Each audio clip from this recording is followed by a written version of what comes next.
하나님의 공의를 바로 세우는 시간 카이로스 시작합니다. 오늘 순서 함께 하실 분들 먼저 소개하겠습니다. 평화나무 김용민 이사장님 나와주셨습니다. 네, 안녕하세요. 평화나무 기독교 회복센터 소장님이신 김디모데 목사님 나와주셨습니다. 네, 안녕하십니까. 예. 그리고 이 어두운 시대를 밝히느라 애쓰고 계신 목사님 한 분을 모셨습니다.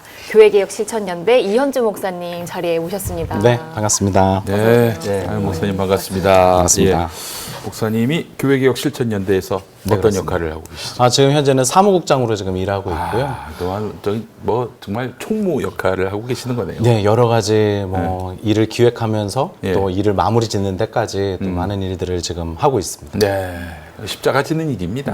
교회개혁 실천연대에 있다는 거는 고생만 하지 뭐 영광이 어디 있어요. 예, 그래서 아마 시청자분들께서 교회 뉴스에서 안 좋은 일이 있을 때 거의 인터뷰 화면에 맨날 많이 나오세요. 나오시는 분이실로 어쩌다 보니 기억하실 것 그렇게 같습니다. 됐습니다. 예. 십자가를 지는 사람이 없는데 지는 사람이 있다는 것만으로도 복입니다. 예, 우리 목사님 너무 고생 많으시고 네. 교회개혁 실천연대가 이제 올해로 네, 올해로 20년 또 됐습니다. 게다가 그 창립 시점이 2002년 11월. 11월 그래요. 그 교회 종교개혁 예. 주일 그 다음 주였던 걸로 알고 있고요. 그 예. 강남에 산정현 교회에서 창립 예배를 네, 드렸고 맞습니다. 그때 저는 이제 집행위원이었고 초창기 같이 하셨던 걸로 네. 제가 기억하고 네. 있습니다. 사진에 매우 젊은 모습으로 이사장님이 계시죠. 그때 머리가 많았습니다. 20년 전에. 예, 그렇죠. 그때 그 김동호 목사께서 영상 축사를 하셨는데 교회 개혁을 할 일이 없어서 교회 개혁 실천연대가 조속히 문 닫기를 바란다. 뭐 그런 얘기를 했던 기억이 납니다. 예. 네. 20년 동안 문을 닫지 않고 지금도 활동하고 계시는. 활발한 활동을. 그렇죠. 20년 동안 활동을 했는데 그때나 지금이나 아주 비슷한 의제로 여전히 일하고 있는 것 같아요. 그렇지. 그런 부분에서 좀 마음이 아쉽죠. 뭐 그때 그 잘 나갔던 목사들 중에 어느 하나 심판받거나 책임지거나 그런 거 없이 그냥 승승장구하고 있고. 예. 처음에 저희들이 시작할 때도 개혁연대 이렇게 역사를 좀 돌이켜 보면 당시에 광림교회, 소망교회에 세습 문제가 있었거든요. 그렇지. 예. 그리고 그 당시 또 어떤 일들이 있었냐면 이랜드 사태가 이미 거의 시작하는 네. 즈음이었어요. 그래서 대기업의 어떤 CEO들이 또 큰 교회에 장로님이나 안수집사님 이렇게 있을 때 이런 부분들에 대해서 명확하게 목소리를 내지 못하는 한국 교회에 좀 아픈 일들이 있었습니다. 네. 이제 그런 것들 속에서 뭔가 목소리를 내야 된다. 이제 그러면서 개혁연대가 시작됐던 거라 여전히 세습 문제는 지금까지 흘러왔고 또 자본주의 사회에서 또 대기업 가운데 있는 많은 사람들이 여전히 뭐 하나님 나라나 아니면 성경적 가치가 아니라 여전히 경쟁주의적 관점에서 여전히 사회적 약장들을 양산하고 있는 이 현실이 매우 안타깝기만 합니다. 네, 그래요. 2002년 하니까 그때 또 월드컵도 있었고 대선도 있었고 또 그 미군 장갑차에 의해서 살해당한 우리 두 여중생 사건도 있었고 그때 참 여러 가지 국민들이 뜨거웠던 때였어요. 예, 뜨거웠던 때였고 그럴 때 이제 또 그 여망으로서 교회개혁 실천연대가 출범을 하게 됐는데 참. 이 지상에서는 이길 도리가 없습니다. 왜냐하면 이게 없으니까. 그래서 드리고 싶은 말씀은 이미 20년 전부터 해오셨던 이사장님이 계시고 저야 뭐 그 뒤에 후발주자로 이렇게 들어와 있던 거라 제가 개혁연대 전반적인 20년의 역사를 다 대변하고 이야기하기에는 좀 한계가 있을 겁니다. 이제 그러나 이제 현재 실무자로서도 여러분들과 함께 이야기 나눌 수 있는 부분들 또 함께 이야기 나누면서 좀 희망을 좀 보았으면 좋겠네요. 네, 감사합니다, 목사님. 그래서 저는 그 한 뭐 20년 저도 이렇게 교회 개혁과 관련해서 뭐 이탈한 적은 없었던 것 같아요. 그 삶을 돌이켜 보면은. 그래서 이제 제 결심은 뭐냐면은 저들보단 오래 살자. 저들을 꾸준히 늘 불편하게 하자. 네. 이것만으로도 내 할 바를 다 하는 것이다. 이런 생각이 들고 또 그래서 교회개혁 실천연대 역시 그냥 계속 버티고 존재하는 거. 이게 너무 중요합니다. 맞습니다. 예. 근래 들어서 많은 이제 또 젊은 세대들이 그렇게 이야기를 했는데 그게 무슨 의미가 있냐. 또 어떤 청년 그 얘기를 하더라고요. 이거 계란으로 바위치기 아니냐. 근데 이제 던질 계란은 남았냐. 근데 그만큼 교회 개혁이라고 하는 이 주제가 냉소적이고 회의주의적인 것으로 많이 변해가요. 바뀌지 않으니까 세습 네. 문제 그렇게 떠들었지만 명성교회 세습하고 이 모든 현실 속에서 굉장히 많이 힘들거든요. 그때 이제 또 오늘 방송으로 보시는 분들이나 많은 분들이 함께 지지해 주시고 또 연대해 주시고 관심 가져 주시는 것으로 또 저희들도 더 앞으로도 버틸 수 있지 않나 이렇게 생각되고요. 올해 20년을 맞이하면서 저희 주제가 교회 개혁 그 길을 이어가는 사람들입니다. 좀 잘 이어가서 또 다음도 계속해서 교회 개혁 이 주제가 많은 분들에게 좀 들려줬으면 좋겠습니다. 아, 그 사실 2002년 시작할 때만 해도 우리 그 한국 개신교 이렇게 개혁의 깃발을 들면은 뭐 나쁜 교회들이 금방 망할 거란 생각은 안 했지만은 좋은 교회들이 많이 발굴되고 또 그렇게 해서 그 교인들이 좋은 교회로 이동할 수 있지 않을까라는 기대가 있었거든요. 근데 좋은 교회, 나쁜 교회 다 같이 망하고 있어서 이거 참 아주 민망하기 이럴 데가 없습니다. 예. 그 이현주 목사님께서 그 계란으로 바위치기다 그렇게 이제 말씀해주신 청년 그리고 신학생들도 제 주변에도 정말 많았습니다. 이거 세습반대 몇 년을 끌었습니까 명성교회. 근데 결국에는 거의 되는 모양새로 가고 있고. 아니 심지어는 네. 김 하나조차도 세습은 안 된다. 네. 뭐 그랬던 사람 아닙니까? 네. 김사만도 그랬죠. 뒤통수 맞은 느낌 들고. 예. 근데- 지들도 안 된다는 세습을 네. 지들이 했습니다. 예. 그래서 제가 제 개인적으로는 제 뭐 마인드 컨트롤이라기보다는 저는 계란으로 바위치기로 하는 게 아니라 이 롱런을 하려면 모닥불에 물총 쏘는 기분으로 하잖아. 이게 모닥불에 물총 쏘면은 꺼지진 않아요. 근데 깐족깐족대면서 이 재미가 있거든요. 근데 여기에 동참하는 사람이 예. 100명, 1000명이면 네. 꺼질 수도 있는 거고. 그렇지. 안 꺼지면은 나 혼자 재미삼아 계속 깐족대면서 칙칙 뿌리다가 가는 거다. 저는 이렇게 개혁을 좀 이렇게 즐기면서 재밌게 해야지. 아, 내가 계란으로 딱 이걸 대입시키는 순간 가족부터 먹고 사는 것부터 모든 게 연관이 되기 때문에 저는 좀 이렇게 가급적이면 재밌고 즐겁게 가는 게 낫지 않겠는가. 좀 그렇게 권해드리고 싶습니다. 이게 실제적으로 이제 한국 교회 교인들이 많이 빠져나가고 있고 그래서 교회를 유지하기도 쉽지 않고 그래서 그 지난번 코로나19 국면 때는 어떻게든 모이는 예배를 지속하려고 왜냐면은 이 집에서 예배 보시라 영상으로 그러면 그걸 이제 계기로 해서 안 나올까봐 그게 염려가 돼가지고 그냥 계속 집회를 열어야 한다 했던 한국 교회인데 근데 하여튼 이분들이 이제는 집회를 유지하기도 쉽지 않고 또 여러 가지 좀 여건들이 달라지고 있고 뉴 노멀이라고 그래서 목사들이 이제 어떻게 다음에 교인을 붙잡는 기술을 동원하느냐 바로 가스라이팅입니다. 가스라이팅. 그래서 완전히 심리적 노예 상태로 만들어 가지고 그 목사 아니면 그 교회 아니면은 다른 데 가봐야 소용없다 이런 심리를 마구 심어주는 것 같고 또 현대 사회가 진짜 그 돈으로 힘으로 그냥 사람을 제압하는 시대다 보니까 목사의 또 말에 그렇게 홀라당 넘어가는 사람들도 많고요. 그래서 참 이제는 또 한국 교회 개혁 중에 하나가 가스라이팅과의 전쟁이 아닌가 그런 생각을 해봤습니다. 어떻게 보셨어요? 저도 일단은 한국 교회 개혁이라는 일을 맡고 계신 목사님을 뵈면서 계란으로 바위치기다, 뭐 물총으로 모닥불 끄기다. 물총. 네. 근데 결국에 신앙인의 그 저력은 실망하지 않는 일, 쉽게 회의하지 않는 것이 결국에 신앙이라고 생각해요. 그럼. 누구나 이 전광훈료의 목사를 보고 한국교회 현실을 보고 누구나 실망하고 떠나갈 수는 있지만 그럼에도 불구하고 이렇게 계속 누가 보기에는 지는 싸움을 지속하고 있는 그 바탕에 그 신앙의 그 힘을 보면서 거기에 힘을 보태는 것이 신앙인이 할 일이 아닌가 이런 생각을 또 해봤고요. 이제 모시는 선배님이시자 원로이시자 이제 박덕훈 목사님이 저희들을 보면서 하시는 말씀이 있어요. 네. 보는 무슨 얘기 하냐면 난 한 번도 진 적이 없어. 네. 왜 진 적이 없냐면 나는 이길 때까지 싸우거든. 이 말씀을 하시더라고요. 쉽게 네. 인디안 운동회군요. 네. 인디안 운동회야. 기우제가 아니라.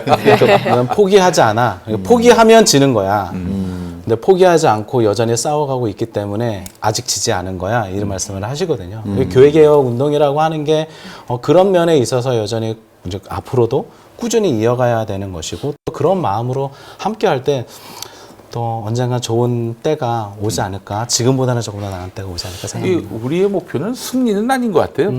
아니 뭐 이 인류가 시작된 이래 선이 악을 시원하게 이긴 적은 없었지 않습니까? 네, 계속해서 이 존재함으로써 상대를 불편하게 함으로써 그렇게 해서 그 존재의 의미를 찾을 수 있지 않을까 하는 생각도 들고요. 네, 그리고 아까 가스라이팅 얘기하셨는데 이 한국교회 개혁의 가치 운동을 앞에서 같이 하는 분들과 힘을 보태는 분들은 스스로 일단 자유인이 돼야 돼요. 내가 스스로 바로 서지 않고는 지금 개혁이 필요하다는 개혁의 주체로 설 수가 없거든요. 그럼. 그러기 위해서 이제 교회개혁 실천연대와 더불어서 평화나무가 이 가스라이팅과의 전쟁을 선포하고 그분들이 개혁의 주체로 일어설 수 있도록 같이 힘을 보탤 수 있으면 좋겠다는 생각해봤습니다. 하여튼 목사님 너무 든든하고 교회개혁 실천연대가 너무 감사하고 그렇습니다. 20년이 됐습니다, 여러분. 20년이면은 그때 태어난 친구들이 이제 대학생이 될 나이가 되는 것이고, 21학번이 있더군요. 2학번, 투학번이 있습니다. 2학번. 야, 세상에. 2학번. 예. 예. 교회 개혁의 대상으로 저희는 교회만 생각을 했었는데요. 이 정치권과 대통령도 이제 교회 개혁의 대상이 돼가고 있는 것 같아요. 왜냐면 낡은 교회, 나쁜 교회들하고 그렇죠. 지금 손잡고. 유착돼 있으니까. 그래서 어떻게 생각하세요? 이제 뭐 성남이 너무 잘 아시고 이사님 너무 잘 아시겠지만 정치권에서 상층부에 있는 아주 많은 사람들이 기독교인입니다. 근데 대체적으로 퍼센테이지를 보면 한 70% 오르락 내리락 하면서 아주 많은 사람들이 그리스도인이거든요. 그러면 교회에서 과연 뭘 배웠느냐, 그 사람들이. 교회에서 어떤 정의를 배웠고, 어떤 공정을 배웠고, 어떤 일을 배웠느냐. 저는 그렇게 생각합니다. 예수님을 따라가자라고 수없이 이야기하는데 예수님은 사회적 약자들과 사셨거든요. 가난하게 사셨고, 머리둘 곳 없이 사셨고, 그러니까 머리둘 곳이 없으셨다라고 하는 것은 집이 없으셨어요. 그러니까 가난한 자들과 함께 하셨던 예수님을 쫓아가고 있는 사람들이라고 한다면 지금의 정치권에 있는 사람들의 모습이 과연 정말 그리스도인의 모습을 갖추고 있느냐, 또 그들이 정말 예수 그리스도의 가르침을 따르고 있느냐, 그렇지 않다라고 보고요. 아주 기본적으로 이런 것들만 좀 제대로 알아도 지금 같은 어처구니 없는 일들은 나오지 않지 않을까 생각합니다. 참 지난 주간에 이 정진석의 정말 여과 없는 친일 사관을 보면서 정말 뭐랄까요, 이게 평행 이론이라고 해야 되나? 한국 교회는 친미 사관으로 일관해 오지 않았습니까? 태극기와 함께 그 성조기를 듣는 모습인데, 친일 사관 얘기를 하자면 이런 거 아니에요. 사실은 해방 이후에 한동안 완전히 침전됐던 일제 강점기에 대한 이 비판 그리고 심판. 그래서 친일파들이 이 일제 강점기 때 역사를 옹호할 수가 없었습니다. 합리화할 수가 없었어요. 근데 어느 순간부터 이게 슬며시 이제 물 위에 드러나더니 국민들에게 아주 대놓고 일제 사관을 좀 주입시키려고 하고 있어요. 정진석. 제가 전에 어떤 방송 나가서 한국에서 가장 쓸모없는 정치인이다. 이스나마나한 정치인이고 한국에서 정진석 없다고 뭐 불편할 게 전혀 없고 불행할 거 전혀 없다. 이런 말씀을 드린 바 있었는데 불행하게도 제 고등학교 선배입니다. 저희 고등학교 선배 성동고등학교인데 성동고등학교 선배들은 대개 이제 뻐꾸기 터는 이런 분들이 많아요. 베일집 선배라고 코미디언 베일집, 짜니윤, 하일성, 송재익, 후지산이 무너졌습니다 할 때 송재익 뭐 이런 분들이에요. 예. 김용민도 있군요. 네, 크게 일조하고 계십니다. 그 라인에. 이게 이건데. 터는 라인에. 근데 이거는 되게 국민들을 즐겁게 해주고 행복하게 해주고 유익하게 해주는 그런 이거였는데, 아니 이 정진석은 이거 진짜 악취가 나는, 아주 그냥 입만 벌리면은 아주 시궁창에서 나는 냄새가 나는 이런 발언들을 하고 있습니다. 조선이 왜 망했을까? 안에서 썩어 문드러졌고 그래서 망했다. 야, 이거 어디서 많이 들어본 말인가 했는데 온누리교회 장로 문창극이 했던 말 아닙니까? 박근혜 때 총리 후보. 참 이거 보면서 결국 친일 사관은 물론 일본이 미국과 싸웠지만은 결국 친미 사관과 다 이게 연결돼 있는 것이다라는 생각이 들고, 그리고 우리 목사님들도 얼마나 그 식민사관적 설교를 많이 했으며 또 친미 설교를 많이 했습니까? 그렇죠. 이 친일에 관련한 얘기는 정치권에서만 문제가 되는 게 아닌데 친일 DNA를 갖고 계신 것 같은 목사님들도 참 많습니다. 네, 아니 그 이름만 되면 알만한 그런 목사님들 예. 중에도 이 저거 식민사관적 설교를 하시는 분들이 많이 계시죠, 목사님? 예. 그 몇 해 전 그 광복절 전후로 해서 우리 대중적으로 잘 알려진 그 대형교회 목회자들이 그 설교 시간에 예화를 들 때 이 친일 문제에 대해서 식민사관적 관점에서 이 문제를 접근하는 방식으로 이렇게 설교 때 이 얘기를 했다. 그 구설수에 올랐었습니다. 네. 대표적으로 저희가 잘 알고 있는 이 우리들 교회 김양재 목사 같은 경우에는 이분은 이제 항상 그 스타일이 용서, 화합 이제 이런 거에 너무 과몰입을 하시다 보니까 이 광복절 앞두고 2019년이었는데요. 1965년 한일협정 맺을 때 박정희한테 5억 불 줬다 이거 일본이. 그래서 큰 돈 줘서 세계 경제 대국 한국이 10위권에 진입할 수 있게 됐다 일본 덕분에. 그래서 일본 그 피해자들 이 대법이 한국 대법이 미쓰비시 중공업의 강제징용 배상 판결을 뒤집어 가지고 이 아무리 억울해도 그 일본 편을 들어줬어야 되는데 자국민 편을 들어줬다 이거예요. 일사부재리 원칙에 의해서 이런 감정적인 판결을 하면 안 된다라고 이제 대법을 좀 비판하면서 이것은 지난 역사인데 반목과 이 증오를 더 부추긴다. 용서하고 화합해야 되는데 이런 식으로 이 설교를 하셨다가 자기 가족이 그렇게 강제징용 당했으면 이런 소리 못 할걸요? 예, 이건 남의 이야기고 그 김양재 목사의 가장 큰 문제는 용서를 좋아하는데 셀프 용서라는 점이 가장 큰 그렇죠. 문제입니다. 피해자를 제외한 스스로 용서하는 하나님의 용서는 그런 게 아니죠. 그렇지, 셀프 용서면 그 영화 미량하고 뭐가 달라요? 그렇죠. 예. 그래서 지구촌교회 그 너무나 잘 알려져 있는 이동원 원래 목사. 목사도 이 당시에 똑같이 그랬습니다. 설교 때 뭐라고 발언했냐면요. 저는 어떤 의미에서 우리 민족의 일제 감정기 기간은 새로운 시대를 준비하기 위한 고난의 수월, 물고기 뱃속 같은 시간이 요나를 떠올리게 하죠. 시간이다. 일제 강점기 시대 하나님이 우리 민족에게 주신 놀라운 선물이었다. 그게 뭐냐? 교회다 이겁니다. 그래서 사실은 일본 민족에 의해 서서히 삼켜지는 시기에 교회가 탄생했다. 그러니까 이분도 이런 분들이 이제 정서를 보면 이제 하나님이 이 땅 가운데 역사하셨다는 거를 너무 이제 좋은 거예요. 그걸 이제 부각시키려고 하는데 왜 꼭 일제강점기를 고난으로 이렇게 대입시켜 가지고 그 가운데 교회가 탄생해서 이게 축복이도 복이었다. 이 말 이면에는 이 가운데 수많은 사람들이 학살당하고 착취당하고 억압당하고 피해당한 게 어떻게 보면은 지워져 버리는 거거든요. 야, 그래서 김사만이가 그런 말 했잖아요. 세월호 참사는 하나님이 일으키신 것이다. 예. 그 말하고 뭐가 달라요? 그렇습니다. 예. 피해자들을 가장 고통스럽게 하는 말이에요. 그렇지. 하나님의 어떤 의미를 위해서, 의미를 위해서 내 자식을, 의미를 위해서 내 가족을 함부로 희생시켜도 됩니까? 피해자들이 예. 가장 경악하는 이야기가 바로 이 하나님 뜻이다. 네. 하나님 다 의미를 두신 것이다. 물론 어떤 사건에 대고 의미 부여를 하는 거는 우리가 이제 신앙인으로서 어떻게 앞으로를 살아갈 것인가 좋은 의미긴 하지만 이런 식의 의미 부여로 피해자들을 제외하고 상처 주는 이런 식의 설명이 좀 그런 많이 생각. 있어요. 이제 내가 어떤 고난을 당했단 말이에요. 정말 억울한 고난이야. 그러나 이런 고난을 주셨을 때는 나를 또 어떤 선한 길로 인도하시는 하나님의 뜻이 있을 것이다라고 생각하는 거는 스스로 마음을 먹게 해야지. 이걸 꼭 공공의 강단에서 이렇게 얘기한다는 거는 그 들었을 때 상처받을 사람들이 있다면 그 설교는 굉장히 무책임한 설교가 되는 거예요. 그래서 제가 항상 그 설교 때 언급하는 게 그 창세기 요셉이 나오지 않습니까? 예. 그 요셉을 형들이 이렇게 해가지고 예, 애굽으로 팔려가죠. 네. 근데 나중에 총리에서 만나잖아요. 네. 근데 만약에 그때 형들이 요셉한테 야, 너 총리 이거 되게 하려고 내가 이거 노린 거였어.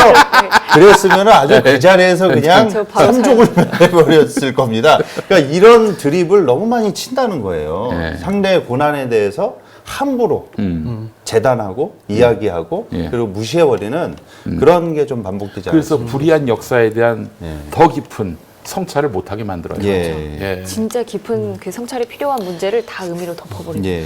한국 교회가 가지고 있는 가장 큰 문제인 것 같아요. 뭐냐면 타인의 고통을 재료 삼아서 번영을 누리는 것을 너무 타당하게 보거든요. 그렇지, 그렇지. 예. 근데 타인의 고통을 재료 삼아서 교회가 세워지고 교회가 부자가 됐어. 이거 되게 좋은 거라고 생각하는 거죠. 그러니까 이게 뭐 이후에도 또 이제 우리 때 이야기하겠지만 정광훈 같은 사람들 다 그런 거 아닙니까? 누군가는 고통스러워하고 누군가는 힘들어하는데 그거를 잘 이용해서 내가 배부르고 내가 좋으면 그건 언제나 다 선한 거고 이건 다 하나님의 뜻이고 이렇게 이제 환원시켜 버리는 거예요.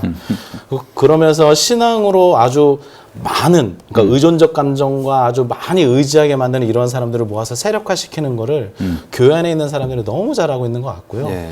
저는 이런 모든 것들이 좀 바뀌었으면 좋겠습니다. 이제 네. 정치적으로도. 그 홍정길 목사도 그런 비슷한 말을 한 적이 예, 있었어요. 유사한 발언을 한 적이 있습니다. 저는 좀 안타까운 게 뭐냐면 예. 이 이동원 목사에 이어서 홍정일 목사는 소위 그 과거에 복음주의 4인방이라고 하는 사람들 중에 두 분이세요. 네. 하용조, 오카눔, 홍정길, 이동원 이렇게 복음주의 4인방이라고 불렸었거든요. 이분들이 이제 한국교회의 네. 그 새로운 어떤 시대를 도맡을 예. 이렇게 책임자, 상징 이렇게 막 추앙됐던 분들인데. 예. 예. 그래서 이분도 그 당시에 적폐청산을 비판하며 지금 일본과 싸울 때인가. 북핵 위협이 중요하지.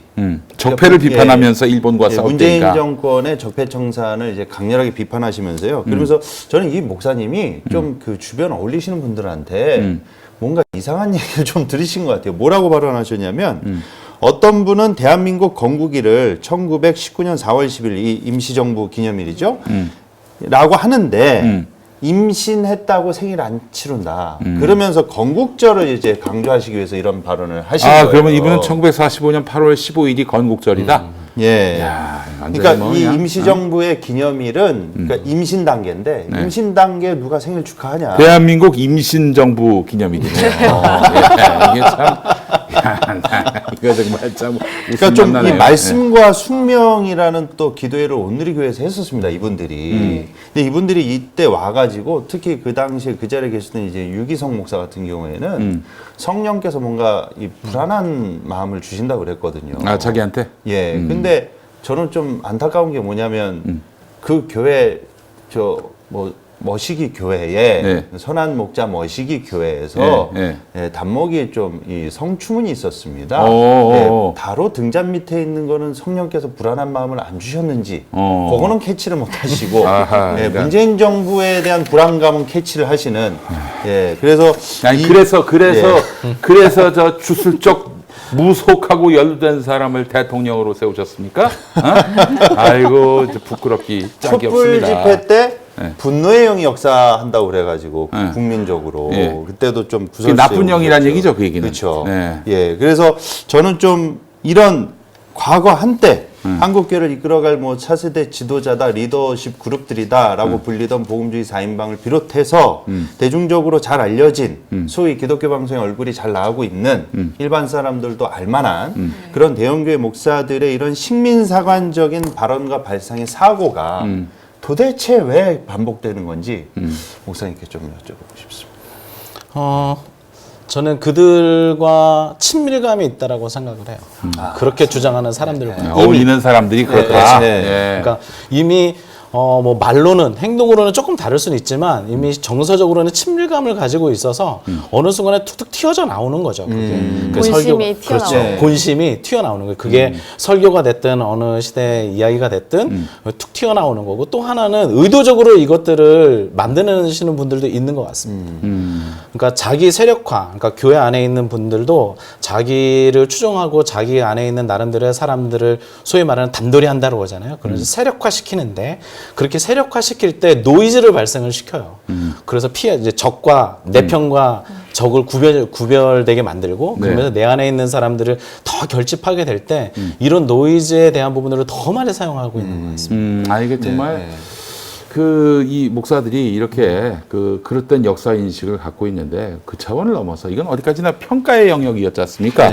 저 김양재나 이동원이나 홍정길 이분들의 경우는 그러한데 사실 자체를 왜곡하는 설교 강단에서 적에게 그 유리하게 그 논리를 펼치기 위해서 뭐 사실을 왜곡하는 경우도 굉장히 많이 있어요. 네, 맞습니다. 설교 강단에서 이런 일이 이루어지고 있다는 게 가장 심각한 문제 같은데요. 하나님 은혜를 전하기 위해서 굳이 거짓말까지 할 필요는 없을 텐데요.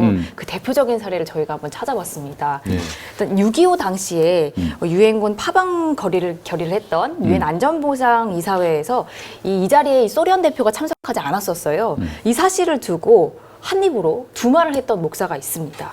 뭐라고 했는지, 그리고 그 두 가지 사실은 정말 진실이 맞는지 저희가 영상으로 준비했습니다. 어떤 설교신지 한번 만나보겠습니다.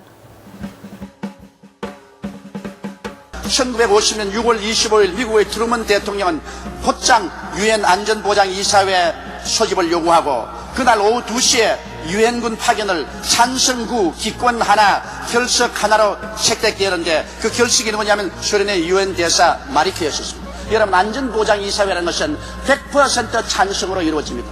그런데 그 중에 한 나라라도 거부권을 행사하면 안전보장 이사회의 결의는 통과되지 않습니다. 소련의 대표 마리크가 참석해서 거부 표함에 던져버렸었으면 한국을 도울 수 있는 길은 사라지고 마는 것입니다. 점심 잘 먹고 천천히 기다려서 출발을 했는데 글쎄 이 차가 오다가 중간에 들어붙었네요. 운전기사가 뚜껑을 열고 아무리 고쳐도 안 됩니다. 그래서 시간은 다 되어고 발을 동동 구릅니다. 여러분, 그 차가 고장이 안 나고 유엔 총회에 참석했으면 한국의 16개국 참전은 저지되고 말한 것입니다. 유엔 총회가 끝나고 난 다음에 엔진을 거니까 엔진이 걸리더랍니다. 소련 스탈린이 휴가를 떠난 기간인 것입니다. 휴가를 떠나도 독재자 스탈린이 보고를 받을 것인데 그때는 스탈린이 너무나 피곤했던지 엄명을 내렸습니다. 내가 휴가 간 동안에 아무 놈도 전화하지 마라. 전화하면 병을 칠 것이다. 엄명을 내렸습니다. 스탈린이 휴가 간 동안에 6.25가 날 줄은 몰랐는데 아무도 전화만 걸면 가만 안 두겠다 했으니까 어느 사람의 명령인데 감히 순종하지 않겠습니까? 그런데 유엔에서 급히 한국 파병 문제를 토의하기 위해서 안보리가 열렸습니다. 그런데 제이콥 말리크 소련 대사가 발을 동동 구릅니다. 찬송한 표를 던질지 부표를 던질지 기권할지 스탈린의 명령을 받아야 되겠는데 스탈린이 인마 전화만 하면 가만 안 둔다. 한 주일 동안 휴가 동안에 가만히 있어라. 그래서 할 수 없이 야곱 말리크는 불참을 했습니다. 그러자 유엔 안보리에서 한국 파병이 만장일치로 통과되어 미국과 유엔 16개국이 군대를 파견했기 때문에 한국이 살아난 것입니다. 하나님이 우리를 도와주셨기 때문에 우리가 살아난 것입니다.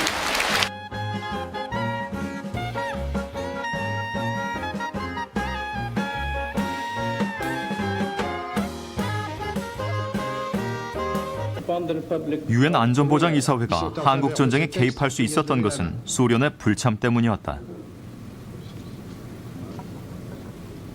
소련은 거부권을 행사하지 않음으로써 한국 문제를 두고 미국과 직접 맞닥뜨리는 것을 피했다. Now the Russians were not present in the Security Council at that time, so they were not there to cast a veto. They had walked out of the Security Council over the question of the Chinese seat.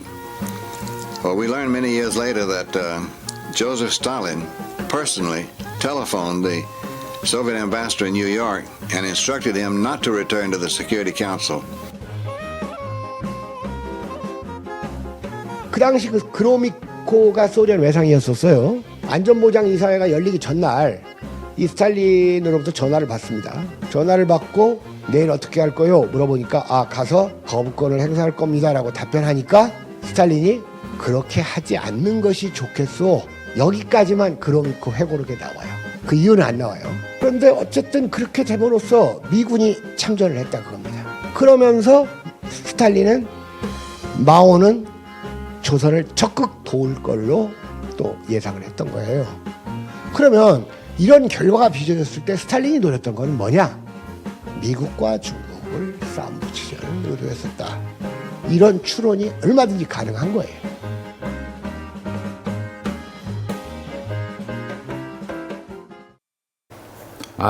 역사를 창조하셨어요. 우리 원래 조윤기 타이어 목사님. 빵꾸 아니었습니까? 원래 이제 타이어가 빵꾸가 나가지고 그래서 못 갔다는 얘기였는데, 그러니까 이제 다시 좀 정리하자면은 이제 6.25 한국 전쟁이 나고 나서 이제 트루먼 대통령이 한국에다가 파병하자 이랬단 말이에요. 그래서 이제 유엔 안전보장이사회가 열렸는데 당시에 이제 소련이 회원국이었단 말이에요. 네. 한 나라라도 이 반대하면은 파병 못합니다. 근데 때마침 그때 소련 대표가 안 왔어. 회의 때 안 온 거야. 그래서 결국은 이 사람은 이제 결석으로 했고요. 그래서 나머지 기권 하나, 네. 9개 나라가 찬성을 해서 반대표 없이 만장일치로 해가지고 파병이 결정된 거예요. 예. 이걸 두고 우리 조용기 목사님은 옛날에 이 말리크 대사가 유엔 이제 대표부에 이제 가야 되는데 가는 길에 타이어가 펑크가 났어요. 하나님이 펑크를 내셨어요. 해가지고 이제 못 갔다. 그러더니 나중엔 또 차가 퍼졌다. 이렇게 바뀌더니 그 나중에는 이 스탈린 당시 소련의 그 국가 원수죠. 스탈린이 전화. 나 저 휴가 가니까 휴가 가는 동안에 연락하지 말라고. 그래서 스탈린의 컨펌을 받지 못해가지고 결정을 못해가지고 못 갔다. 이걸로 또 바뀌었습니다. 여러분 어느 것 하나도 역사의 진실이 아닙니다. 예. 쉽게 얘기해서 스탈린이 이미 전화를 걸어서 외교부 장관한테 아예 반대표 던지지 마라. 이 지시를 했어요. 전화로. 전화를 받은 거지. 어? 전화가 안 됐던 건 아닌 것 같고. 예, 그리고 차가 퍼진 것도 아니었고. 네. 왜 그 소련은 그 우방인 그 북한이 곤경에 처할 수 있는데 왜 그렇게 저 파병을 허락했을까? 그래서 이게 사실 역사적 그 미스테리였단 말이죠. 근데 또 따지고 보니까 아주 쉽게 풀립니다. 앞서서도 잠깐 들었습니다만은 소련은 말이죠. 이 동북아시아보다도 유럽이 더 중요했습니다. 그러니까 유럽의 한 나라라도 더 공산주의 국가로 만들어야 했었다고 당시에. 그런데 이제 당시 소련은 중국하고도 사이가 나빴어요. 국경에서 막 분쟁이 벌어지고 그랬다고. 그래서 이제 북한이 전쟁을 벌이겠다고 막 김일성이 와서 허락을 받아요. 예. 속으로는 좀 찜찜했는데 그래 해가지고 북한 보고 전쟁하라고. 그러면 지척에 있는 중국이 위협을 느낄 거 아니에요? 반드시 도와줄 수밖에 없다고. 그러면 이제 아시아에서 미국하고 중국이 대판 싸움을 벌이게 되면 그 사이에 나는 열심히 유럽을 공산화해야지. 이런 이익이 있었단 말이에요. 그래가지고 파병을 안 했고 파병하게끔 해줬고 그러니까 유엔군이 미군 중심으로 해서 파병할 수 있게 해줬고 중국은 당연히 참전하게 될 수밖에 없었고 이 흐름을 미리 다 간파를 했던 것이지. 그래서 그 소련은 뭐 아무 의사도 표시하지 마 이렇게 했던 겁니다. 근데 뭐 거기서 펑크가 왜 나오고 차가 왜 퍼지고 전화를 왜 못 받게 하고 아니 못하게 하고 이거 자체가 이게 말하자면 설교에다가 조미료를 친 거예요. 예. 아주 심각한 조미료를 친 겁니다. MSG라고 하죠. MSG. 그 저기 쇠고기 다시다를 넣어놓고 이게 소고기 국물이라고 뻥치는 거하고 마찬가지 아니겠습니까? 40만 성도라고 하는데 네. 그 중에 한 사람도 저거에 대한 필터가 안 될까 싶은 마음도 있고요. 제가 예전에 여의도 순복음교회 측에서 만든 책 중에 신앙계라고 있었어요. 그렇지. 월간지. 예, 제가 한때 가짜뉴스 필터에 삘이 꽂혀가지고 예, 목회자들이 설교 시간에 가짜 예화 드는 거를 팩트 체크를 한번 집요하게 한 적이 있습니다. 제가 지금까지 나온 것 중에 신앙계에 나온 것 중에 레전드가 뭐였냐면 석가모니가 하시야솔의 오도무유 지등야라고 라마다경 14장 1절에 해인사에 가면 라마다경이 있습니다. 거기에 그렇게 얘기를 했다는 거예요. 하시 어느 때라든지 야솔에 예수가 오면 오도무유 지등이야. 내가 깨달은 도는 기름 없는 등불과 같다. 석가모니가? 네, 그렇게 예언을 했다는 겁니다. 석가모니가? 이게 예전에 신앙계에도 나왔어요. 이게 목사님들 중에 이거를 아주 진지 모드로 설교 예화 때 하시는 분들이 많아서 제가 해인사를 갔어요. 그래서 스님한테 직접 만나서 직접 가셔서. 스님 네. 이런 얘기가 있답니다. 라마다경 14장 1절에 하시야솔의 오도무유 지등야 이게 있습니까? 하더니 스님이 라마다경은 장절이 없는데요. 제가 더 이상 물어보면은 내가 너무 없어 보이겠구나 싶어서 거기서 그냥 이제 더 이상 물어보면 안 되겠다 싶어서 멈췄던 기억이 납니다. 목사님도 그렇게 팩트 체크에 꽂히셨군요. 저도 꽂힌 적이 있었습니다. 예전에 그래서 그 팟캐스트 할 때 그 빨간 펜 목사님이라고 해서 목사님들 설교 듣고 거기서 무슨 뭐 신학적 이런 거 말고 역사적 사실을 얘기하는 것들을 갖고 집중적으로 팩트 체크를 했는데 그중에 기억 남는 게 그 루스벨트 대통령이 둘이 있습니다, 미국에. 시어도가 있고 프랭클린이 예. 있는데 프랭클린 루스벨트 대통령 이분이 이제 저 프랑스의 거기 저기 노르망디 네. 노르망디 해변 상륙 작전 그 당시 대통령이었는데 이제 2차 대전 종전 무렵이죠. 그분이 김사만 목사 설교에 따르면은 그분이 그 백악관에서 문 걸어 잠그고 집무실 문 걸어 잠그고 12시간인가 13시간 동안 막 기도를 했다는 거야. 그리고 노르망디 작전이 성공했다는 거죠.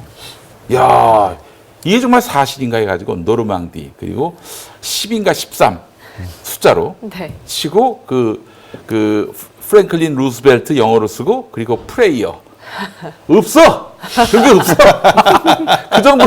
그 정도 예화라면은 뭐 진짜 그렇죠. 어마어마하게 검색이 돼야 하는 거라도 거라도 나와야 되는데. 예. 그래서 한글로 검색했더니 뭐 수룩해. 그래서 제가 그때 그 프랭클린 루스벨트 대통령 박물관 겸 기념관 거기 학예실장한테 어떤 분 도움으로 그 메일을 보내서 와. 한국의 대형 교회 목사가 이런 주장을 펼치고 있다. 이게 사실이냐라고 물어봤습니다. 답장이 어떻게 왔느냐? 루스벨트는 신앙심이 깊지 않다. 그리고 그날 밤에 잘 잤다 집에서. 정말 두 분이 정말 잘 만나신 것 같아요. 정말 집요하신 걸로는 예. 거짓말로는 이 한국교회에서 더 이상 거짓말하셨다고는 두 분에게 살아남지 못하시는 아니 어떻게 목사가 말이죠 설교 시간에 뻥을 칩니까? 왜 조미료를 쳐요? 아니 그렇게 하나님이 그 거짓말을 동원해서 야만 찬양 받으실 분입니까? 그거 아니잖아요, 그거는. 뭔가 아이고. 드라마틱한 간증이 사람들의 욕구를 충족시켜주기 때문에 그런 것 같습니다. 예. 그래서 지금 목사님 나오셔서 지금 계속 깜짝깜짝 놀라고 계세요. 여기서 한번 놀라시고 여기서 한번 놀라시고 예. 또 다른 집요함을 보여주시고 계신 분이세요. 포기를 모르시는. 하나 더 할까? 하나? 아, 또 있습니까? 네, 나온 게. 김홍도야, 김홍도가 예, 칸트 철학자 칸트 네. 이야기를 하면서 칸트 아버지가 뭐 좀 부자였는데 뭐 이렇게 뭐 여러 가지 그 감나가는 뭐 이런 것들을 싣고 이제 산을 넘어갔는데 강도가 나타났다는 거야. 강도가 그래서 다 내놓으라고 예, 다 내놓겠습니다. 그래서 다 줬어. 그리고 이제 내려가는 길에 보니까 여기 쪽에 돈이 또 있었던 거야. 이 아버지가 말이지 다 준다고 해놓고 그냥 거짓말한 셈이 된 거 아니에요. 그래서 다시 올라가가지고 이거 안 드렸다고 마저 가져가시라고. 그랬다는 거지. 그 설교 시간에 그 얘기를 했어. 김홍도 목사가. 얘기 그래서 많이 내가- 들어봤는데요. 예. 네. 그래서 저기 한국 칸트 학회라고 그 교수님 전화해가지고 물어봤더니 금시초문이라고. 네, 이 정도 집요하셔야 네. 교회 개혁합니다. 예. 목사님, 교회 개혁 실천연대도 네. 이 집요하기로는 이 끝을 보는 네. 단체로 알고 있는데 지치지 않고 어떤 일을 하는지 궁금하게 생각하시는 분들이 많으신 것 같아요. 20년 동안 해온 모든 역사를 다 말씀드리기는 사실 쉽지는 않은 것 같고요. 네.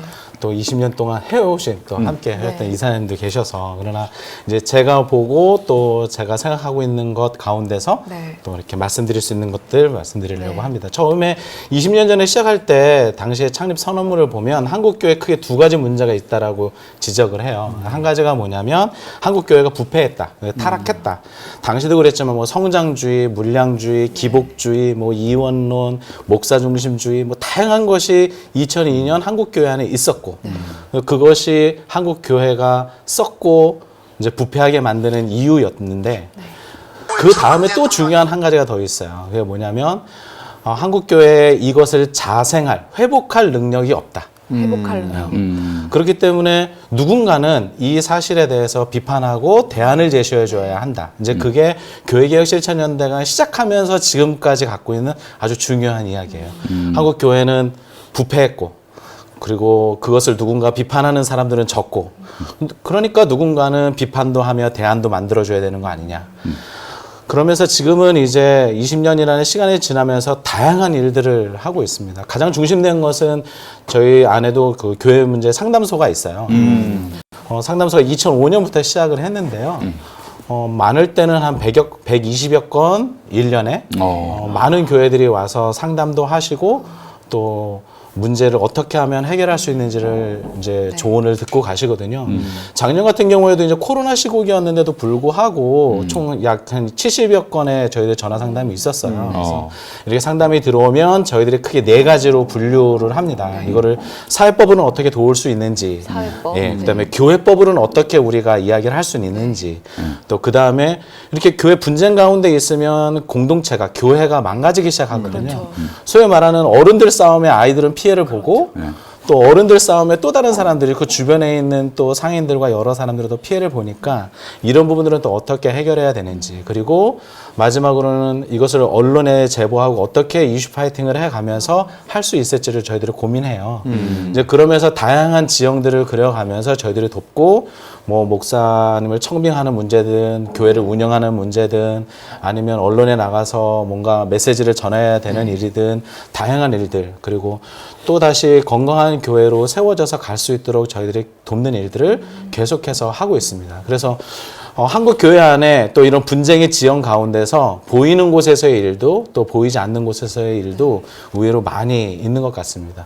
그 여러 가지 일들을 저희들이 지금 해가고 있는 것이죠. 교회개혁 실천인데 그런 일들을 하고 있습니다. 아, 근데 이제 그 상담이 네. 그 정말 정의로운 분들이 불의한 사람들과 싸우기 위해서 도움을 구하려고 이제 손을 내미는 경우도 있지만 이건 누가 봐도 정말 이건 뭐 어떤 이권을 갖고 싸우는 어떤 그런 차원에서의 어떤 문제 제기를 하시는 분들도 있는 것 같고 그 옥석을 좀 가리실 필요가 있지 않을까요? 네, 이게 참 힘든 부분이에요. 그래서 저희들이 아까 이제 팩트 체크 많이 이야기를 하셨는데 네.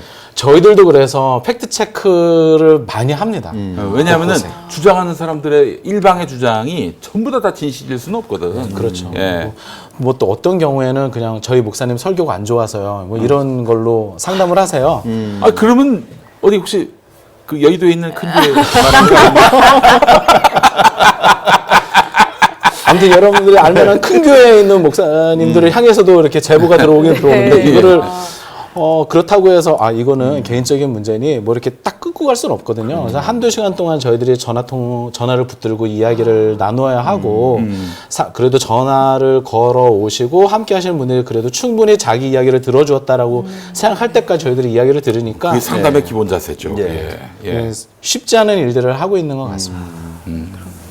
아까 청빙 관련해서도 네. 그 일을 하신다 그랬는데 담임 목사를 어떻게 건강하게 청빙할 수 있을지를 모르는 교회가 너무나 그렇죠. 많아요. 그래서 청빙 과정에서 막 권력의 이권 다툼이 일어나고 그래서 교인들 상처받아서 나가고 그런데 교회개혁 실천연대에서 책자를 냈던 거를 네네. 봤거든요. 그래서 많은 교회가 도움을 얻었다라는 얘기를 들은 적이 있었어요. 저희들이 목회자 청빙에 대한 문제를 다루기 시작했던 거는 교회 안에서 분쟁에 대해서 저희들에게 상담이 들어올 만큼 됐으면 네. 이미 교회는 깨진 거예요. 둘 중에 하나로 결론 지어져요. 하나는 목사가 면직 해임 제명돼서 나가든지 그럼 목사가 부재 상태가 되는 거죠. 아니면 문제 제기를 했던 성도들이 나와서 새롭게 교회를 맞아요. 만들려고 하든지. 이제 그때도 양쪽 다 목사를 청빙해야 되는 이제 일이 필요한 거죠. 그래서 이거를 조금 더 민주적으로 조금 더 건강하게 어떤 나름대로의 매뉴얼을 가지고 이렇게 했으면 좋겠다라고 말씀을 드리고 그걸 이제 책자로 이제 나왔는데 드리고 싶은 얘기는 책으로 다 안 된다는 거. 그럼. 이게 왜냐하면 그 책에 쓰여지는 그 문구를 만들기 위해서 어떤 고민을 하셨는지를 들으셔야 돼요. 막 예화들이 있을 그렇죠. 건데요. 왜 매뉴얼을 1, 2, 3, 4, 5 이런 식으로 매뉴얼을 만들었을까? 나름대로 그 매뉴얼을 만들기 위한 가치와 철학, 어떤 의미에서 이거를 만들었는지에 대한 이야기를 좀 들으셔야 된다. 그리고 이게 각 교회별로 또 어떤 멤버들이 모였는가에 따라 또 달라지거든요. 언제나 모든 일의 제일 큰 변수가 사람이잖아요. 네. 이 사람이라고 하는 변수를 예상하기가 참 어렵기 때문에 각 모이는 공동체마다 교회마다 이런 부분들을 다시 확인해서 다시 컨설팅하고 다시 만들어가는 일들은 필요로 합니다. 저기 사랑제일교회 관련해서 그 피해자가 연락이 오거나 그런 건 없었어요, 목사님? 저희들보다는 아마 평안함 쪽에 더 많이 들어오지 않나요? 그런가요? 저희 좀 빗발치고 있습니다. 예, 아니 왜 그 정광훈 얘기를 하냐면은 지난주에 이제 화요일에 나갈 저희 김용민 TV 방송의 그 미디어 실업 그 준비하면서 그 김문수 씨 편을 다뤄요. 화요일에. 근데 김문수 씨가 과거에 또 누구하고 같이 손잡았습니까? 정광훈하고. 근데 2019년 11월 1일 외우기도 좋게 그날 무슨 이야기를 했냐면은 그건 설교라고도 말할 수 없는 것이고 교인이 뭐 10년 지나도 20년 지나도 50년 지나도 15명밖에 안 되는 개척교회. 왜 평생 개척교회만 하게 되느냐? 교인이 안 오냐? 이걸 갖고 이제 얘기하는데 전광훈이 세 가지 원인이래요. 그 첫 번째, 사모. 그 사모가 나타나면은 목사가 기가 죽어가지고 정말 은맥이 죽어하면서 뭐 그냥 사모가 막 미간을 찡그리면은 바로 그냥 또 목사가 절절매고 이런 인간은 거기를 잘라야 한다. 실제로 그 직설적인 용어를 써가면서 그 광장에서 잘라야 된다 그런 얘기하면서 그 두 번째가 뭐냐면은 수석장로 이 나쁜 새끼들이라고 이러면서 막 비난을 하더니 세 번째가 뭔지 아세요? 세 번째 여전도 회장. 요 여시 같은 년들 그냥 목사님 하면서 고작 10만 원 봉투 주면서 막 목사를 좌지우지하려고 한다고. 이런 년들은 머리채를 잡아가지고 다 뜯어버려야 된다고. 11월 1일 11월 1일 2019년. 예. 이런 인간 옆에서 다음에 마이크 잡은 김문수가 우리 영적 지도자 강한 영을 소유하신 우리 정광훈 목사님과 함께 가야 된다. 이런 소리를 했어요. 이런 인간을 지금 뭐 경사노위 위원장에 갖다 앉혔다고. 야, 정말 참 이게. 근데 좀 한 가지 공감이 되는 부분이 그 1번은 교회가 아니라 국가에도 대입할 수 있죠. 지금 네. 그렇죠. 이사님 말씀에 충분히 공감하는데요. 예. 저는 이제 사랑제일교회 정광훈 목사 이렇게 이제 워딩들을 쓰잖아요. 네. 개혁연대 내에서는 정광훈 씨라고 부르고요. 그를 목사로 생각하지 않습니다. 목사 아니야. 네. 뭐 어디. 그러니까 목사로 생각하는 그 선입견에서 이 이야기를 시작하면 문제가 생겨요. 네, 그렇지. 사랑제일교회도 마찬가지입니다. 이거를 교회로 생각해서 접근하면 문제가 생기는 거죠. 그러니까 저희들에게 사랑제일교회에서 연락 오시는 분들을 제가 평안함으로 넘겨드리는 거예요. 저희들이 봤을 때는 더 이상 회복과 변화의 의지가 없다. 그리고 우리가 여기에 품을 들여서 과연 이들을 변화시킬 수 있을 만큼의 우리들의 내부적 역량도 부족하다라고 하는 면이 사실은 있어요. 워낙 뻔뻔스럽고 또 아주 그 무도함이 상상을 초월하기 때문인데요. 그 목사님 왜 제가 전광훈 이야기를 꺼냈냐면은 교회 내의 이 성차별은 정말 극심하다 못해 아주 뭐 만연해 있다. 이렇게 봐야 될 것 같은데요. 예장 합동 목사 안수 못하게 하는 거, 여자 목사 안수 못하게 하는 거, 그거는 매년 이렇게 문제 제기를 해오셨잖아요. 네네. 뭐 개선의 여지가 없습니까? 예장 합동에도 꽤 괜찮은 목사들이 있는 것 같은데. 그렇죠. 지금 이제 3개 교단 남았거든요. 예장 합동, 고신, 그리고 합신 이렇게 3개 교단 남았는데요. 합신은 그래도 신학적으로 조금 좀 뭐랄까 좀 합리적이지 않나 싶은데.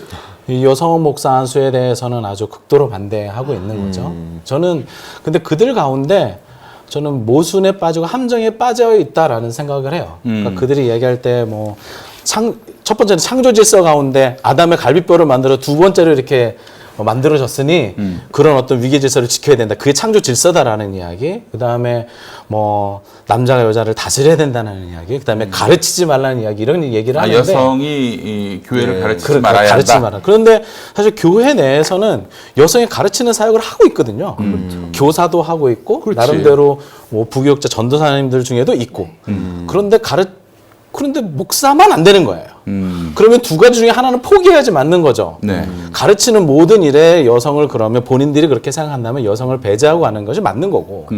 근데 필요에 의해서 여성이 가르치는 일을 하는데도 불구하고 가르치는 사역으로서의 목사가 되어져서는 안 돼라고 하는 건 스스로의 모순에 빠진 것이 아닌가라는 생각을 하고요. 또 한 가지 뭐 이런 이제 여성이 그러니까 여성의 머리가 남성이고 남성의 머리가 이제 그리스도고 이제 이 이야기를 하면서 여성은 머리에 수건을 써야 된다는 이야기를 해요. 성경에서는. 그렇죠. 예. 이제 근데 앞에 이야기는 하는데 뒤에 이야기들은 요즘에 교회에서는 여성이 머리 위에 수건을 쓰지 않잖아요. 근데 그건 문화적이다 이렇게 얘기하거든요. 지금 이제 그 안 써도 문화적으로 괜찮은 거야 이렇게 표현을 하고 그러면 앞에 있는 본문은 같이 연결돼 있는 본문인데 앞에 있는 거는 문자적으로 여성의 머리는 남성이야 이렇게 표현을 하면서 뒤에 수건을 쓰는 것은 그걸 문화적으로 해석해야 돼 이렇게 얘기하는 것도 사실은 문제다.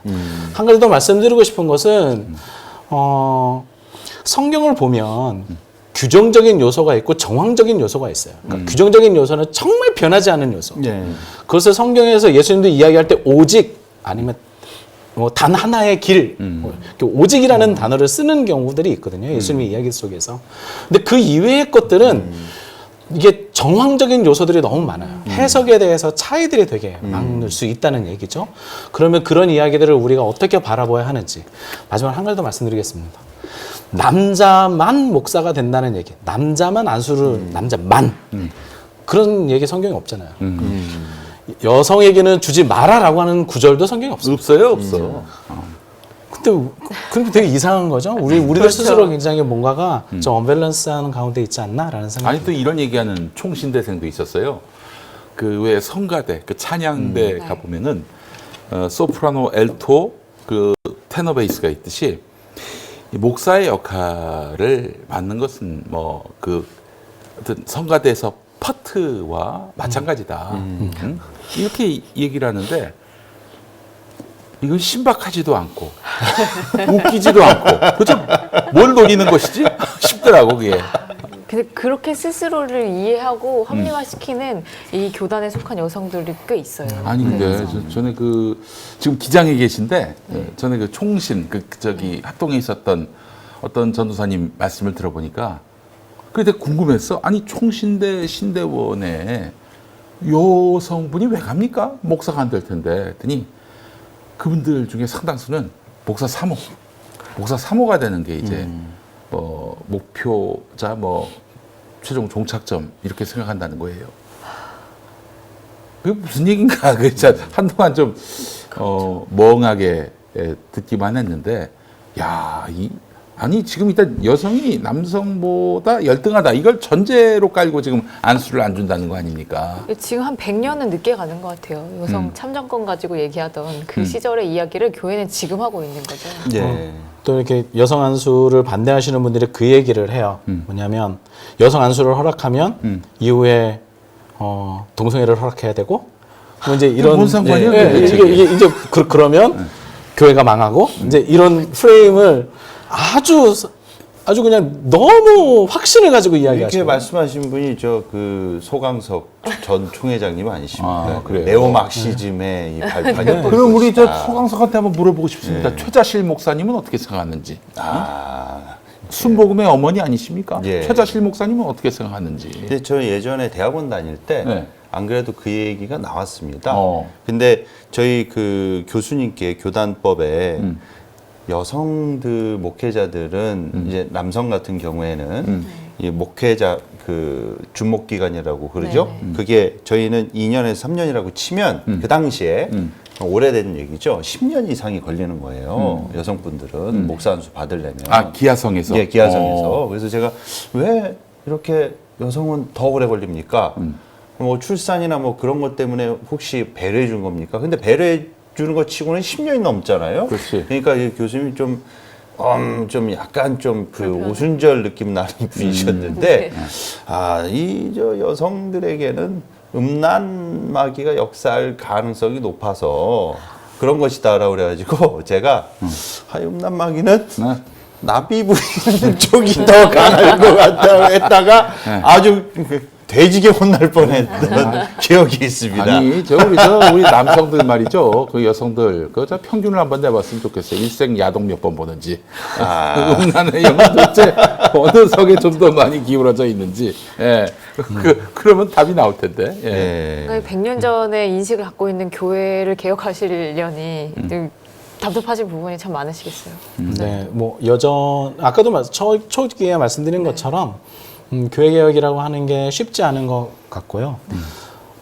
저는 제 후배들에게 그 얘기를 해요. 그러니까 뭐냐면 계란으로 계란으로 바위치기 맞다. 근데 그 바위가 과거 역사 속에서 지금의 내게로 굴러 들어온 거고 그 굴러 들어온 바위에 대해서 내 시대 때는 여전히 계란을 던진 거고 이 바위를 이제 그대들에게 밀어놓으니 이제 그대들이 계란을 던지시라. 그래요. 저 목사님 어떻게 이제 우리 교회 개혁 운동에 동참하게 되셨는지. 제가 교회개혁 운동, 뭐, 교회개혁 실천연대를 왜 왔느냐라고 이렇게 물으시면 사실은 제 이제 앞에 멘토이셨던 방인성 목사님이 그래도 자네 인생에 의미 있는 시간들을 한번 보내는 것이 좋지 않겠냐라고 하는 말씀을 해주셔서 교회개혁 실천연대로 이렇게 오게 된 거고요. 제 개인적인 어떤 인생의 이렇게 여정에서 보면, 사실 제가 어렸을 때부터 교회가 왜 이러지? 라고 하는 의심들을 항상 가지고 있었던 것 같아요. 그래서 제 부모님이 교회를 다니지 않으셨고, 이제 홀로 이제 교회를 다니는 그 학생이 교회 안에서 받는 불평등이 있었거든요. 그래서 뭐 기근한 예로 체육대회를 하면 구역별로 모여서 식사를 준비하셔서 했어요. 네. 근데 이제 부모님이 구역에 속해 있지 않은 이제 저 같은 학생인 경우에는 저도 그렇습니다. 어디를 껴야 될지 모르겠는 거죠.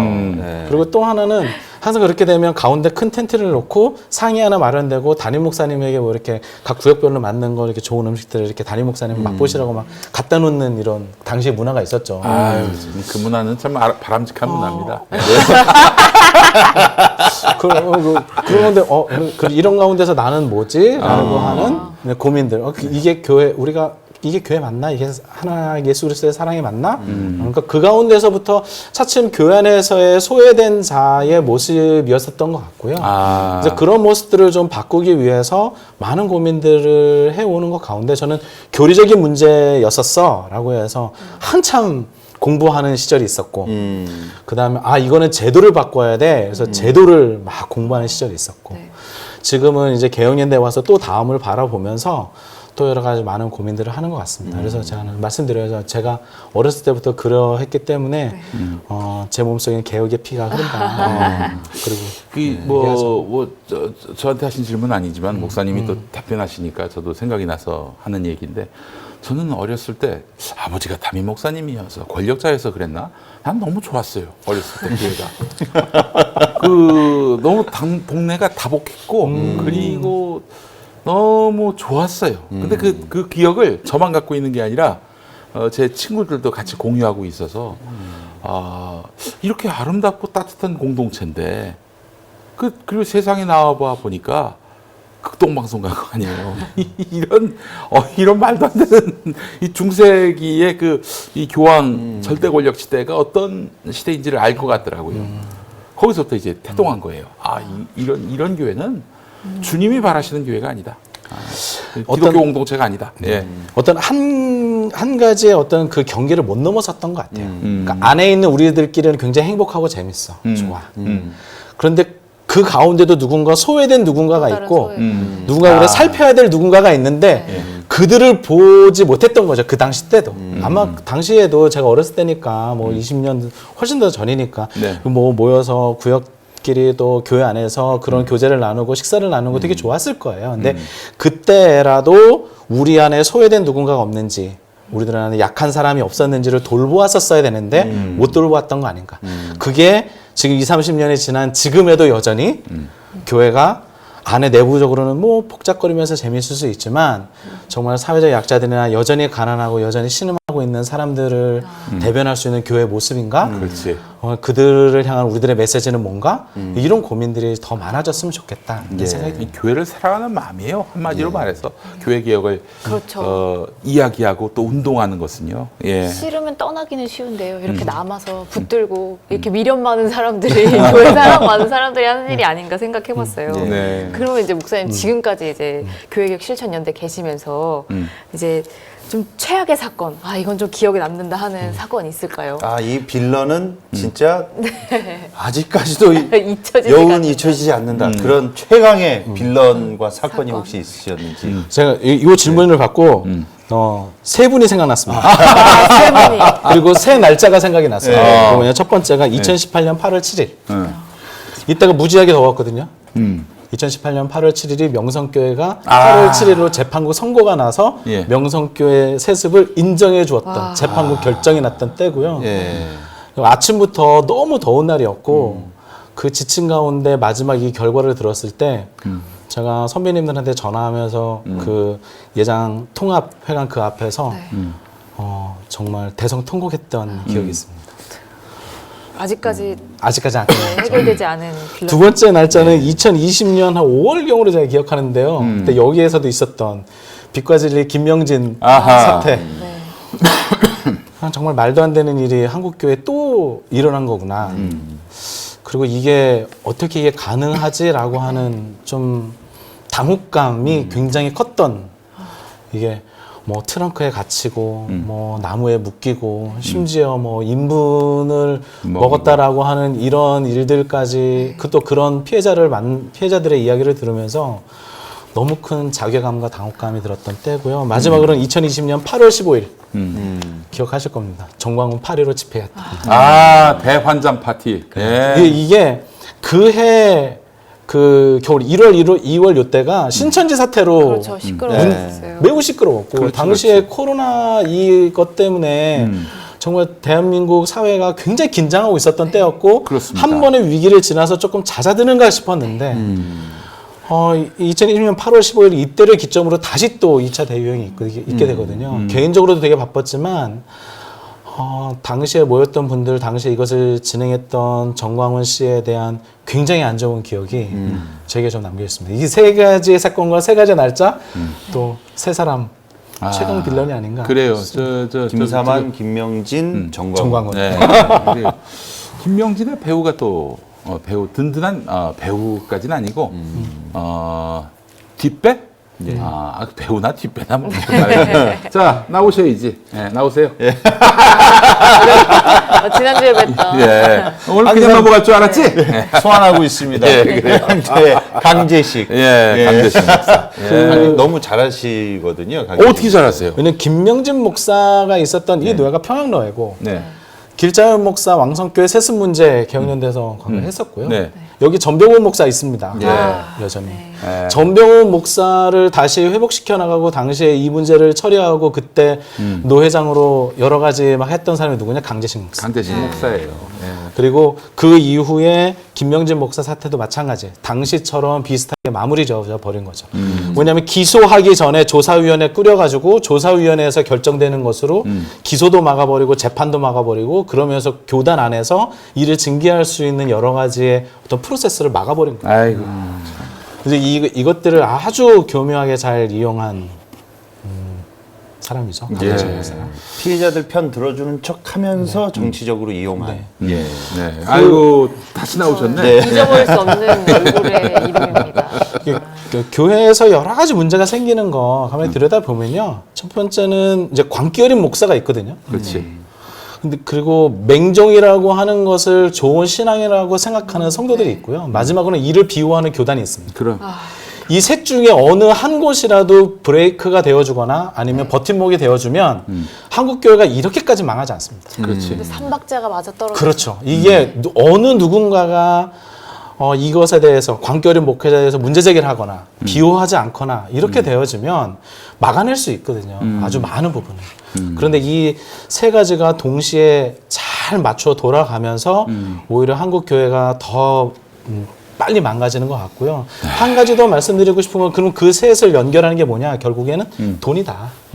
그럼. 돈으로 연결되어 있다. 예. 말씀드리고 싶습니다. 예.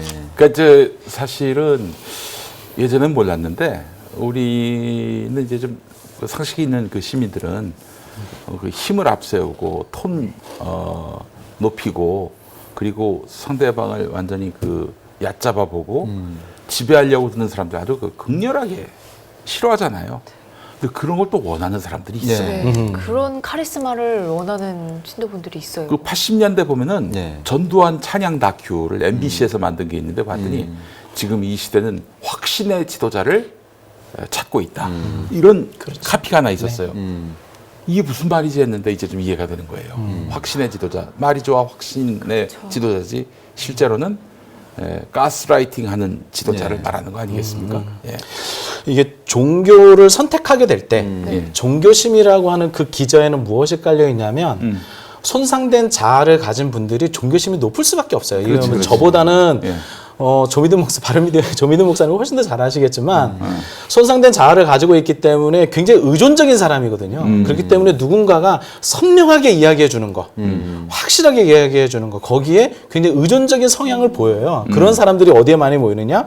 교회에 모이거든요. 그리고 그런 사람들이 정말 많이 모이는 곳이 이단이에요. 아주 선명하게 제시. 이제 그거를 우리가 이제 근래 들어서 이야기할 때 가스라이팅이다 이렇게 얘기하고 있는 거고 네. 과거부터 이런 일들이 사실은 있어 왔던 거거든요. 그게 이제 조금 더 이제 원인들을 찾았고 나름대로 뭔가 이슈도 됐으니까 이제 이것들을 조금 더 잘 개선해 나가는데 평화나무가 큰 역할을 해주시기를 바라겠습니다. 아유, 전 교회개혁 실천 교회개혁 실천연대가 앞서서 그 열어놓은 길을 또 따라가는 거죠. 평화나무가. 예. 아까 그 삼박자 말씀하시면서 맹종하는 그 교우들 얘기하셨잖아요. 그러면 그런 카리스마에 너무 익숙하고 그런 손상된 자아를 목회자에게 기대고 싶고 하는 그런 교인들이 이 가스라이팅 당하지 않고 종교 생활할 수 있는 그 지배 상태에서 깨어나는 그렇죠. 방법은 뭐가 있을지. 이게 그러니까 각성된 그리스도인이 되어야 한다라고 하는 게 되게 그리고 깨어난 그리스도인이 되어야 한다. 이게 되게 힘든 것 같아요. 첫 번째 어떤 의미에서 힘드냐면 각성되고 깨어난 사람들은 교회 많이 없습니다. 이런 교회를 찾지 못하죠. 네. 그리고 견디지 못해서. 그렇게 각성된 그리스도인이 되기 위해서는 가장 첫 번째는 내가 지금 그 필요로 하다라고 하는 생각이 있어야 되거든요. 내 자신 스스로가 내가 좀 깨어나야 돼. 그쵸, 내가 지금까지 필요성이. 해왔던 이 신앙인으로서의 모습에 문제가 있고 또 문제가 있다까지는 아니어도 조금은 더 성숙하고 발전해야 돼라고 하는 그런 니드가 이 사람들에게 각자에게 좀 있어야 해요. 근데 여기에서 시작할 수 있습니다. 그러니까 아무리 좋은 재료, 아무리 좋은 솔루션, 아무리 좋은 처방전을 갖고 있어도 스스로 아픈 줄 모르는 사람에게 처방전을 내릴 수가 없거든요. 왜냐하면 병원에 안 올 거니까. 그렇지. 그러니까 자기가 아픈 것을 인식하고 병원에 와주셔야 되거든요. 그러니까 이것을 스스로가 인식하는 과정이 너무 필요하다. 그래서 오늘도 뭐 이 화면을 보고 계시는 많은 분들이 우리가 좀 필요하다, 도움이 필요하고 조금 더 각성되어야 되고 뭐 시민사회 문제나 아니면 교회 문제나 여러 가지 우리가 한 걸음 더 나아가야 된다라고 하는 생각 속에서 함께 이야기들을 나누기 시작하면 지금보다 조금 더 좋은 일들이 좀 열리지 않을까라고 생각이 듭니다. 그 가스라이팅 된 사람들의 특징이 뭔지 아십니까? 자기가 가스라이팅 됐다는 걸 인정하죠. 맞아요. 인정하지도 않고 전혀 감지도 못해요.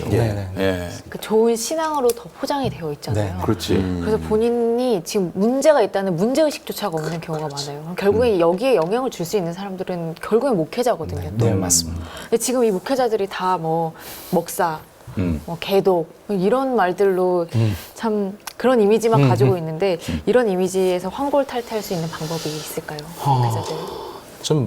저는 그러니까 소위 말하는 근래 개독교 뭐 이렇게 얘기하고 먹사 이야기 많이 하는데 저는 교회가 그리고 목사님들이 교회가 가지고 있는 특징들을 좀 잘 이해하면 하고 계셨으면 좋겠다. 첫 번째는 교회는 대조사회, 그러니까 로핑크가 이야기한 건데 대조사회의 모습을 가지고 있어요. 그러니까 일반 시민사회가 가지고 있는 이렇게 일반적인 삶의 모습 속에서 뭔가 문제가 생겼을 때 교회는 그것을 대안적인, 대조적인 어떤 그 삶의 모습을 보여야 되거든요. 예를 들자면 이런 겁니다. 이미 피케티가 부의 불평등 이야기를 하면서 부의 세습 금지하자 뭐 이런 얘기 시민사회 속에서 굉장히 많이 하거든요. 그렇죠. 그런데 교회가 세습하잖아요. 부가 벌려고 물려주는 세습. 그렇죠. 예. 그러니까 이러면 안 된다. 그래서 이미 사회가 이렇게 얘기하고 있다면 교회는 더 발빠르게 세습 금지하고 부를 나누고 어떻게 하면 경제적 평등을 이룰 수 있을까의 모습으로 막 나아가야지. 그렇지. 오히려 더 부의 불평등을 가져오는 교회 모습이 되는 거 이런 거 안 된다. 이런 면들을 목사가 조금 개선했으면 좋겠다. 원래 교회는 세상이 그렇게 안 좋아질 때 대조적인, 대안적인 모습을 보여야 된다. 두 번째는요. 원래 교회는 저항하는, 그러니까 저항 세력이었었어요. 어떤 저항 세력이었었냐면 자본주의에, 기득권층에, 가진 자들에게 저항하고 그래서 억압되고 눌리고 이런 사람들에게 자유와 해방을 선언하고 그리고 가난한 자들과 함께 나누고 이게 예수님께서 보여주셨고 그게 교회를 만드신 가장 중요한 목적이었거든요. 그 1세기 때 교회의 모습이 굉장히 인사이트가 있었고 당시에 의미 있었던 것은 여성과 종들이 정말 천박하고 인정받지 못하는 때에 같이 함께 식탁에서 어울려 식사를 할 수 있었다라는 것. 그치. 이것이 굉장히 큰 의미였어요. 근데 오늘날의 한국 교회가 또 오늘날의 교회가 그런 모습을 보여주고 있느냐. 그렇게 기득권층과 정말 주류에 저항하는 세력으로서 이 모습을 잘 보여주고 있느냐. 라는 것에 대해서는 정말 많이 안타깝고요. 자꾸 기대려고 그러잖아요. 정치권에 기대고 부자에 기대고 그런 것 가운데 한국 교회가 더 망가지고 있는 거 아니에요. 이제 목사도 그런 거 하지 말자. 마지막으로요. 교회는 사회 안전망이 돼야 됩니다. 이번에 기독교 회복센터 이렇게 만드시고 하시는 것에 굉장히 이렇게 박수 쳐드리고 저 너무나 좋다라는 생각하는 거는요. 사회에서 억압받고 쫓겨난 사람들은 갈 곳이 없어요. 그러면 교회는 그들에 대한 안전망이 되어야 되는 것이죠.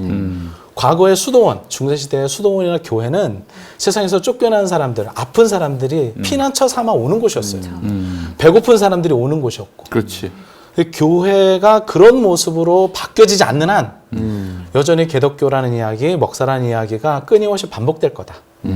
이런 생각 속에서 우리들 스스로가 정말 바뀌어야 됩니다. 저는 혁명이 일어나야 된다는 생각입니다. 아유, 그래요. 혁명. 예, 그렇습니다. 혁명입니다. 예. 그래서 그럼 어떻게 혁명할 거냐 물어보시는 분들이 있는데 저는 초월과 가난을 기초한 혁명이 일어나면 좋겠다. 초월, 예. 가난. 우리가 생각하고 있는 탐욕과 욕망을 좀 초월하고 그리고 가난해질 수 있는 그 모습 속에서 드러나는 혁명이 교회로부터 일어난다라고 한다면 얼마든지 투신할 수 있을 것 같습니다. 이 그리스도인들에게 가장 필요한 게 결단과 용기 같아요. 아브라함이 떠날 수 있었던 것처럼 우리도 그만 이 내 안정적인 내 요 생활 영역 안에서의 그 평안을 그만 버리고 일어날 수 있는 용기가 가장 필요한 때가 아닌가. 질서를 깨트리는 게 혁명이죠. 그렇죠. 예. 그리고 그게 바로 예수님이 알려주신 이제 평화의 시작이고 진정한 평화로 나아가는 길이 아니었나라는 생각이 들었습니다. 예. 멘트가 기가 막힙니다. 예. 감동을 받아요. 예. 교회에서 나고 자라서 그렇습니다. 네. 아니, 오늘 저 김용민 TV 통해서 교회개혁 실천연대를 처음 알게 되신 분들도 좀 꽤 계실 것 같습니다.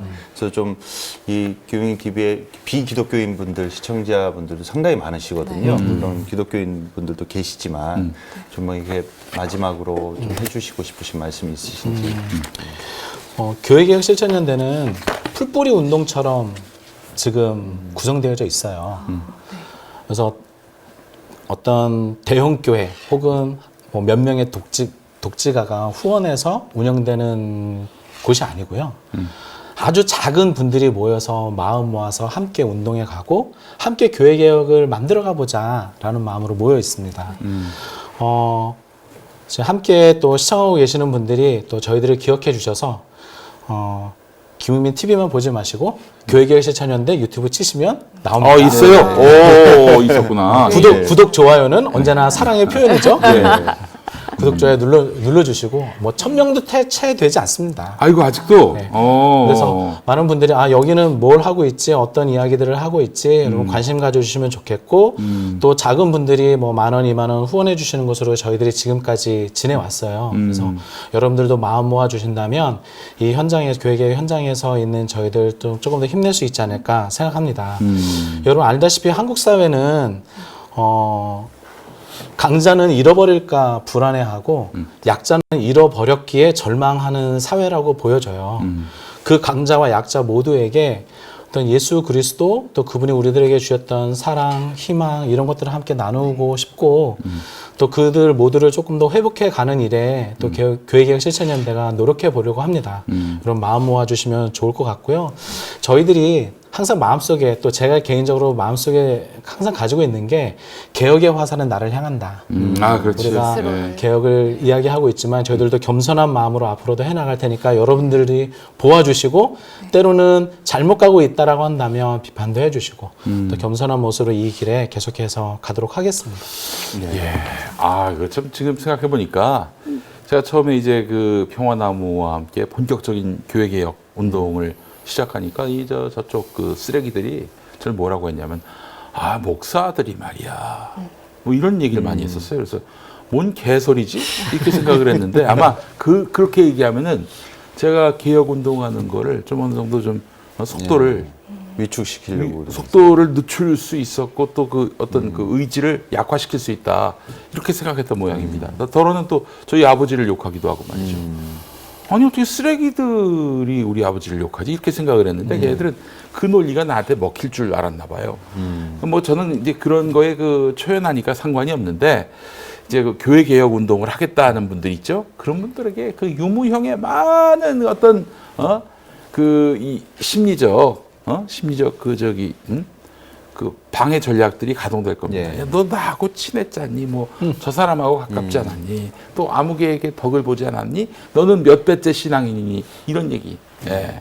다 헛소리입니다. 다 배설물 같은 얘기예요. 예. 개혁에는 얄짤없습니다. 그렇죠. 얄짤없어요. 예. 하나님만 바라보고 나가는 그런 개혁이어야 한다. 이 말씀을 좀 드리고 싶었고 그 뜻을 잘 따르고 있는 우리 교회개혁 실천연대 많은 응원과 또 후원과 또 좋아요, 구독 부탁드리겠습니다. 감사합니다. 예, 예. 네. 교회개혁 실천연대도 그리고 평화나무도 결국에는 이 기독교 개신교 안에서만 이 개혁 운동을 해가는 게 아니라 바로선 종교인을 만들고 바로선 시민을 세워서 그리고 한국 사회를 개혁하고 변화시키는 일을 하고 있다라고 생각해 주시면 좋을 것 같아요. 네. 오늘 이 교회개혁 실천연대 이현주 목사님 모셔서 귀한 얘기 들어봤고요. 카이로스 오늘 순서는 여기서 마치도록 하겠습니다. 저희는 다음 주에 다시 돌아오겠습니다. 고맙습니다. 네, 감사합니다. 감사합니다.